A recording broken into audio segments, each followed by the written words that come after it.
Share market में gap up और gap down क्यों होता है? दोस्तों, आप शेयर मार्केट में ट्रेडिंग करते होंगे तो आपने अक्सर देखा होगा शेयर या इंडेक्स की प्राइस में गैप अप और गैप डाउन होता होगा। ये क्यों होता है, इसके बारे में आज के इस वीडियो में हम बात करेंगे, तो इस वीडियो को आप पूरा ज़रूर देखिएगा। तो चलिए शुरू करते हैं वीडियो के टॉपिक पर बात। तो यहाँ पर सबसे पहले मैं आपको बता दूँ, शेयर मार्केट में गैप अप और गैप डाउन तब होता है जब किसी शेयर की शुरुआती कीमत पिछले दिन के बंद होने की कीमत से ज़्यादा या कम होती है। दोस्तों, आपने अक्सर देखा होगा शेयर या इंडेक्स की प्राइस में जब आपको ये देखने को मिले कि इसका जो बंद प्राइस था उससे ऊपर प्राइस ओपन हो रहा है दूसरे दिन, तो इसमें एक गैप क्रिएट हो जाएगा और इसी गैप को दोस्तों हम गैप अप कहते हैं। यानी कि स्टॉक का जो प्राइस था उससे ऊपर ओपन होने पर एक गैप क्रिएट हुआ और ये गैप अप हो कहलाएगा। इसी तरह से दोस्तों, किसी स्टॉक या इंडेक्स के प्राइस में जो बंद होता है उससे कम प्राइस पर दूसरे दिन प्राइस ओपन होता है और उसमें जो गैप क्रिएट होता है इसे दोस्तों हम गैप डाउन कहते हैं। अब बात आती है कि ये गैप अप और गैप डाउन क्यों होता है किसी भी शेयर या इंडेक्स की प्राइस में। तो चलिए इसे हम दोस्तों डिटेल के साथ समझते हैं। तो यहाँ पर सबसे पहले हमें ये जानना चाहिए कि भारत में स्टॉक मार्केट का समय क्या है। इसके बाद ही दोस्तों आप ये समझ सकते हैं कि शेयर मार्केट में किसी इंडेक्स या शेयर की प्राइस में गैप अप या गैप डाउन क्यों होता है। तो यहाँ पर सबसे पहले हम स्टॉक मार्केट का समय को जान लेते हैं। तो यहाँ पर जो स्टॉक मार्केट का समय है इसमें सबसे पहले प्री ओपनिंग सेशन होता है जो सुबह के 9 बजे से लेकर 9:15 तक रहता है। इसके बाद जो दूसरा सत्र कहलाएगा वो होता है व्यापार सत्र, जो 9:15 से लेकर दोपहर के 3:30 तक होता है। इसके बाद एक अंतिम सत्र होता है जो होता है 3:40 PM से लेकर 4 PM, यानी कि शाम के समय ये अंतिम सत्र होता है। तो चलिए यहाँ पर हम सबसे पहले प्री ओपनिंग सेशन को जान लेते हैं कि ये क्या है। तो इसमें दोस्तों क्या होता है कि ऑर्डर, एंट्री, मॉडिफिकेशन, ओपन, आपको ये सब कुछ आप 9 बजे से लेकर सुबह के 9:07 तक कर सकते हैं। यानी कि किसी स्टॉक में आप ऑर्डर, एंट्री या फिर ऑर्डर को आप मॉडिफाई भी कर सकते हैं। इसके बाद दोस्तों जैसे ही 9:07 हो जाएगा तो उसके बाद 1 मिनट के बाद दोस्तों 9:08 के बाद आप किसी भी तरह के ऑर्डर को कैंसिल या फिर मॉडिफाई नहीं कर पाएंगे 9:15 तक। ये भी आपको दोस्तों बात ध्यान में रखनी चाहिए। इसके बाद व्यापार सत्र होता है जो होता है सुबह के 9:15 से लेकर दोपहर के 3:30 तक। इसमें आप बाज़ार में खरीदारी और बिकवाली किसी भी शेयर में हो सकती है, जैसा कि आप किसी भी शेयर को खरीदे और बेच सकते हैं इस सत्र के दौरान। इसके बाद दोस्तों एक अंतिम सत्र होता है 3:40 PM से 4 PM, यानी कि शाम के समय ये होता है। इसमें क्या होता है, इस अवधि के दौरान आप अगले दिन के ट्रेड के लिए बोली लगा सकते हैं। अगर खरीदारों और विक्रेताओं की पर्याप्त संख्या है तो इस अवधि के दौरान बिड की पुष्टि की जाती है। दोस्तों इसमें क्या होता है, इस सत्र में जो अंतिम सत्र होता है इसमें आप अगले दिन के लिए किसी स्टॉक के लिए आप बोली लगा सकते हैं, उसकी प्राइस से ज़्यादा या कम भी आप बोली लगा सकते हैं।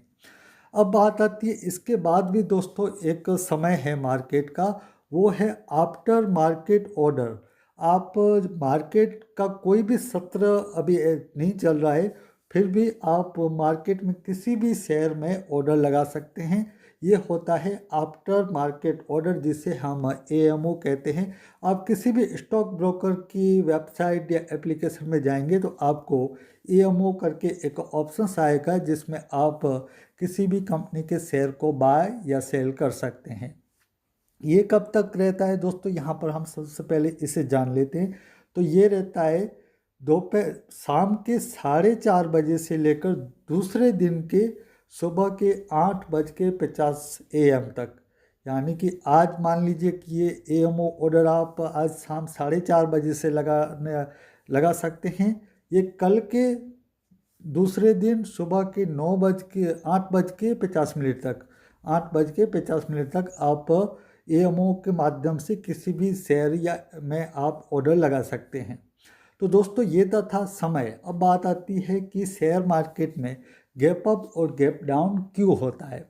ये दोस्तों आपको हमने समय और ये ऑर्डर की जानकारी क्यों दी है, इसी की वजह है कि हम जानना चाहते हैं कि गैप अप और गैप डाउन क्यों होता है। तो इसे समझने के लिए दोस्तों अब हम एक लेंगे एग्जाम्पल। तो एग्जाम्पल में मान लीजिए XYZ स्टॉक है। इसका मंडे के दिन यानी कि सोमवार के दिन क्लोजिंग प्राइस था 100 रुपये, 100 रुपीज़ का इसका प्राइस था।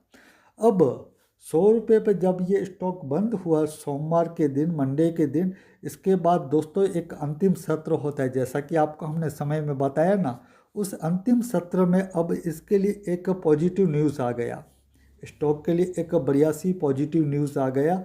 तो वहाँ पर बोली लगी 102 रुपये की प्राइस पर कि 102 रुपये पर यहाँ पर इस स्टॉक को खरीदने के लिए इंटरेस्टेड हैं निवेशक। यहाँ पर 102 रुपये पर भी इसे खरीद लेंगे। हालांकि बंद 100 रुपये पर हुआ है, लेकिन इसे 102 रुपये पर भी खरीद लेंगे, लेकिन बेचने वाले नहीं हैं, क्योंकि वहाँ पर पॉजिटिव न्यूज़ आ गई है। तो फिर कोई भी बेचने वाला नहीं है।